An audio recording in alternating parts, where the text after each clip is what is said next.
ഒരു പ്രഭാഷണവുമായി 3ാം ക്ലാസ് വിദ്യാർത്ഥി ഷബീബിന്റെ പ്രഭാഷണത്തിന് ശേഷം 9ാം ക്ലാസ് വിദ്യാർത്ഥി ഇൻഷാഫിന്റെ ഗാനമുണ്ടായിരിക്കും.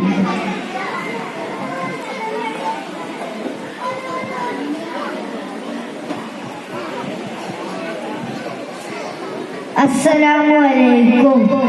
ബിസ്മില്ലാഹി വസ്സലാത്തു വസ്സലാമു അലാ റസൂലില്ലാഹി വഅലാ ആലിഹി വസ്സഹ്ബിഹി അജ്മഈൻ. അമ്മാ ബഅദ്. ഏറ്റവും ബഹുമാനമുള്ള ഉസ്താദുമാരെ, രക്ഷിതാക്കളെ, വിദ്യാർത്ഥി സുഹൃത്തുക്കളെ, ഈ സുന്ദരമായ റബീഉൽ അവ്വൽ മാസത്തിൽ നിങ്ങളുമായി സംബന്ധിക്കാൻ അവസരം നൽകിയ അല്ലാഹുവിനെ ഞാൻ ആദ്യമായി സ്തുതിക്കുന്നു. അൽഹംദുലില്ലാഹ്.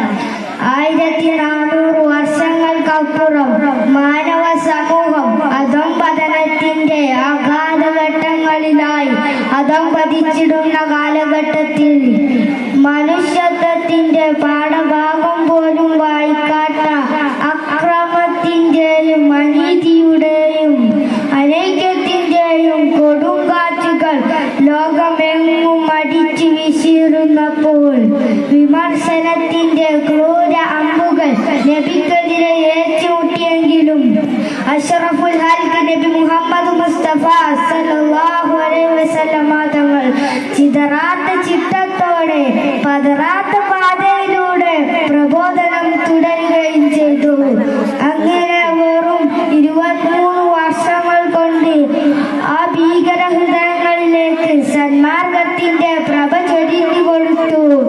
എന്നിട്ട് അവരെ നേതാക്കളും ജേതാക്കളുമാക്കി മാറ്റിയെടുത്തു. അഷ്റഫുൽ ഖൽഖ് നബി മുഹമ്മദ് മുസ്തഫ സല്ലല്ലാഹു അലൈഹി വസല്ലമ തങ്ങൾ ഇങ്ങനെയാണ് സത്യമതത്തിന്റെ സുന്ദരമായ സന്ദേശവുമായി നബി സല്ലല്ലാഹു അലൈഹി വസല്ലമ തങ്ങൾ കടന്നു വന്നത്. ഇത്രയും പറഞ്ഞുകൊണ്ട് ഞാൻ എന്റെ കുഞ്ഞു പ്രസംഗം നിർത്തുന്നു. അസ്സലാമു അലൈക്കും വറഹ്മത്തുള്ളാഹി വബറകാതുഹു.